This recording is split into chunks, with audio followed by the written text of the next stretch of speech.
Electromagnetic induction. Michael Faraday in 1831 found that a moving magnet near a fixed conductor can generate electric current. If a magnet is taken near a conductor, then the conductor generates some electric current.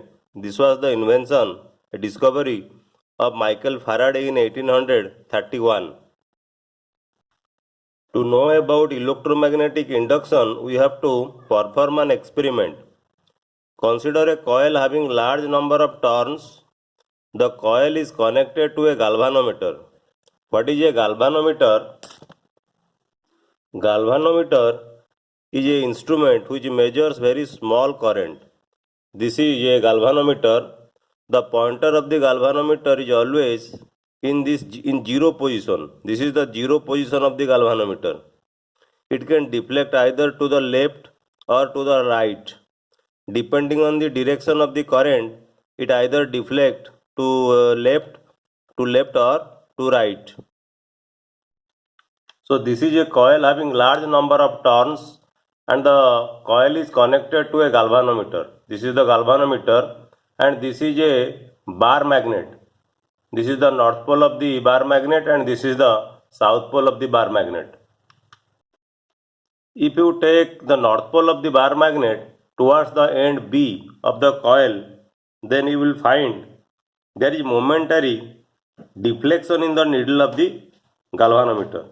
The galvanometer will deflect to right towards this position. The deflection becomes zero when the motion of the magnet stops. If you stop the motion of the magnet, then the deflection in the galvanometer will stop. So this indicates the presence of current in the coil so long as there is motion of the magnet. So long as there is motion of the magnet, you will find deflection in the galvanometer. If the motion will stop, then the current in the galvanometer, that you will see no deflection in the galvanometer. That means no current flowing through this coil. You will also see if the magnet is taken away from the coil. If the north pole is taken away from the coil, from the side B of the coil, there is also a momentary deflection in the galvanometer. You will see a momentary sudden deflection in the galvanometer, but the galvanometer deflects towards left. If you take the magnet out of the coil, then the deflection of the pointer of the galvanometer will deflect towards left, this side. Now what you do, you fix the position of the magnet and move the coil.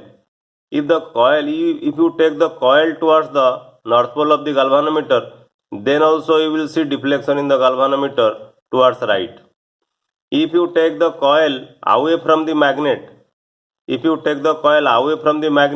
then also you will see deflection in the galvanometer and the pointer of the galvanometer will be towards left.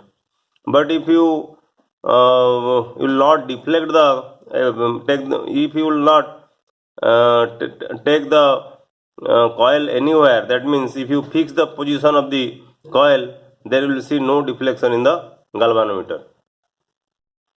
Now what you do, you take the south pole of this magnet to this side. You just reverse the direction of the magnet, this side south pole and this side north pole, opposite.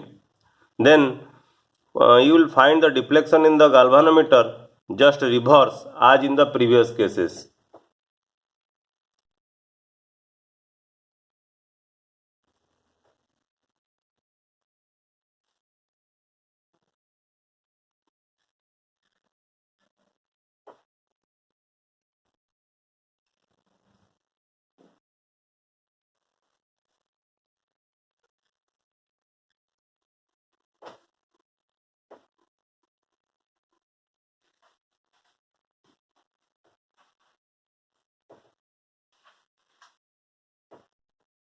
So this experiment confirms that motion of a magnet with respect to coil, if you move a magnet with respect to a coil or move a coil with respect to a magnet, then what will happen?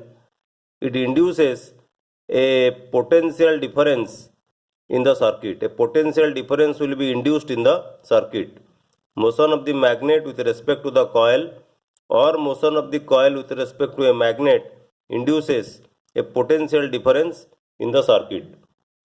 The induced potential difference produces an induced current in the circuit. If the moving magnet is replaced by a current carrying coil and the current in the coil is varied, then also we get induced electric current. So you have to perform an experiment how current is induced in a coil if another coil is taken near it and current is allowed to pass through it. So here you have to take two coils. This is coil 1 and this is coil 2.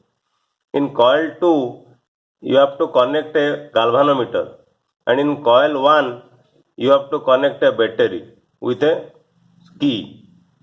So here if in coil 1 if you give some momentary current by switching on or switching off, then you will get an induced current in coil 2.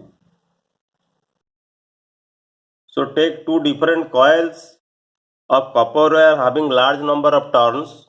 Number of turns, let us say in copper coil 1 is equal to 100 and number of turns in coil 2 is equal to 50. The coils are wound over non-conducting thick paper roll. This is a non-conducting thick paper roll. Connect coil 1 with a battery and a plug key in series. Okay. Connect coil 2 with a galvanometer. When you plug in the key, you will see a momentary deflection in the galvanometer. When the switch is on here, you will see a momentary deflection in the galvanometer. When you plug out the key, if you switch up here, you will also see a momentary deflection in the galvanometer. You also see a momentary deflection here. When the current in coil 1 reaches either a steady value or 0, there is no deflection in the galvanometer. Suppose you switch on after this coil 1, then after some time you will get a steady current in this coil. When the current becomes steady, you will find no deflection here. Similarly, when the switch up, that means 0 current, then also you will not get any current here. Here generally coil 1 is called the primary coil and the coil 2 is called this coil is called the secondary coil. This coil is called the primary coil and this coil is called the secondary coil.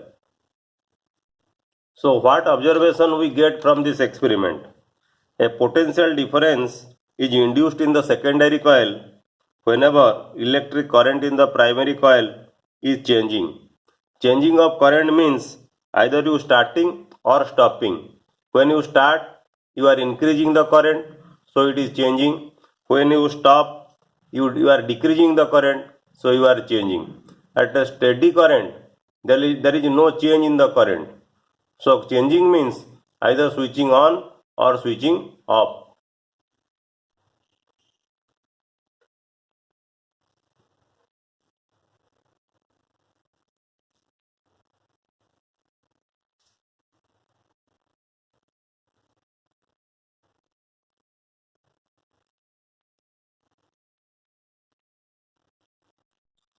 So what is the region of that induced current?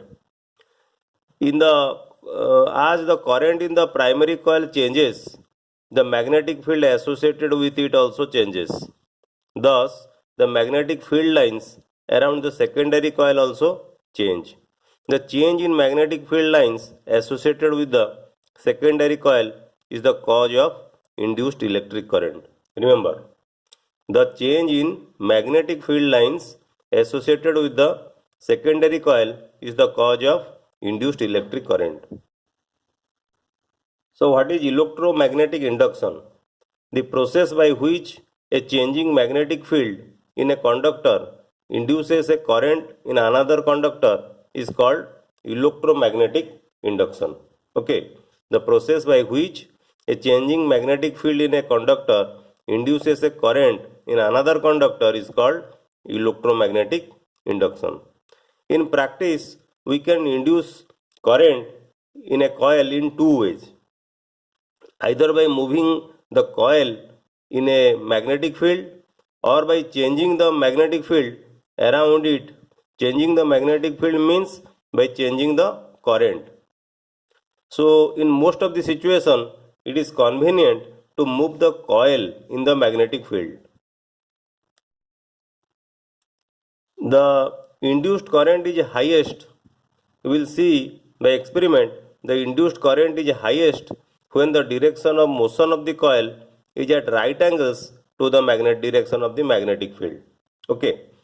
To know the direction of the induced current, we have to use a simple rule, and that rule is called Fleming's right hand rule. What is Fleming's right hand rule? Stretch your thumb, forefinger and middle finger at right hand of your right hand so that they are mutually perpendicular to each other. If the forefinger indicates the direction of the magnetic field, always remember forefinger field, magnetic field. If the forefinger indicates the direction of the magnetic field, the thumb shows the motion of the conductor, then the middle finger will show the direction of the induced current. Okay, so this is your Fleming's right hand rule. You have to stretch the thumb, forefinger and middle finger of your right hand so that they are mutually perpendicular to each other. If the forefinger indicates the direction of magnetic field, the thumb shows the motion of the conductor, then the middle finger will show the direction of the induced current. So Fleming's right hand rule is useful to find out the direction of the induced current. You see, if this is your right hand, this is your thumb and this is your forefinger and this is your middle finger, and they are mutually perpendicular to each other. Okay, and if your forefinger gives the direction of the magnetic field, this one, and the thumb represents the motion of the conductor, then the middle finger, this one, will give you the current induced by the conductor, direction of the induced current. Okay, here it is shown in the vector diagram. This is the direction of the field, magnetic field. This is the motion, that means it is out of the paper along the thumb in this direction, out of the paper, and this is the direction of the induced current. Now let us work out some questions. The first question is, explain different ways to induce current in a coil. So we have discussed it, how you can induce current in a coil. So in practice, we can induce current in a coil by two different methods. One, by moving the coil in a magnetic field. Okay, if you have a magnetic field and you move a coil towards the magnetic field or away from the magnetic field, that is, the coil is to move in the magnetic field. You can also rotate, either you take in or out or rotate or take any direction. And second method is by changing the magnetic field around it. How you can change a magnetic field? By changing the current. If you change the current, then the magnetic will be changed. But in most of the situation, it is convenient to move the coil in the magnetic field. Instead of changing the current repeatedly, it is convenient to move a coil in the magnetic field. Here you have a MCQ question. The phenomena of electromagnetic induction is, you have four options. The process of charging a body. Okay. The second option is the process of generating magnetic field due to a current passing through a coil. The third option is producing induced current in a coil due to relative motion between a magnet and the coil. And the fourth option is the process of rotating a coil of an electric motor. So what is electromagnetic induction? Electromagnetic induction is producing induced current, is not it? Producing induced current in a coil due to relative motion between magnet and the coil. So option C is the right answer. Next question. A coil of insulated copper wire is connected to a galvanometer. What will happen if the magnet is pushed into the coil? If the magnet is withdrawn from outside the coil, if the magnet held stationary inside the coil. From experiment, it is known that if the bar magnet is pushed into the coil, the needle will move momentarily in one direction, either left or right. If the bar magnet is withdrawn from inside the coil, taken out, the needle will move momentarily but in opposite direction, as in the case of I. If in case of I it is left, then here it will be right. If here it will be right, then here it will be left. If the magnet is held stationary inside the coil, then there will be no deflection in the needle. Next question. Two circular coils A and B are placed close to each other. If the current in the coil A is changed, will some current be induced in the coil B? Give reason. Yes, current will be induced in coil B, because if the current in the coil A is changed, the magnetic field associated with it also changes. Thus, magnetic field lines around the coil B also change. So, some current will be induced in coil B. This is called electromagnetic induction. Next question. State the rule to determine the direction of a magnetic field produced around a straight conductor carrying current. If a straight conductor will carry current, then what will be the direction of the magnetic field? Which rule? From which rule you will get it? Again, force experienced by a current carrying straight conductor placed in a magnetic field which is perpendicular to it. And the third one, current induced in a coil due to its rotation in a magnetic field. This question is very important. You have to remember this question throughout of your life, so that there will be no problem in understanding the magnetic effect of electric current. So when magnetic field produced around a straight conductor, we use right hand thumb rule. Remember, if magnetic field produced around a straight conductor, then we use right hand thumb rule. From right hand thumb rule, you can know in which direction the magnetic field will be produced in straight conductor, either in clockwise direction or in anti-clockwise direction to the direction of the current. That is, if the thumb represents the direction of the current, then the curl of your finger, of right hand will give you the direction of the magnetic field. Then you have the next question. Force experienced by a current carrying straight conductor placed in a magnetic field which is perpendicular to it. Which rule is applied? Fleming's left hand rule. Remember, Fleming's left hand rule. Remember, in Fleming's left hand rule, if the forefinger represents the direction of the magnetic field and the middle finger the direction of the current, then the force will be represented by the thumb of your left hand.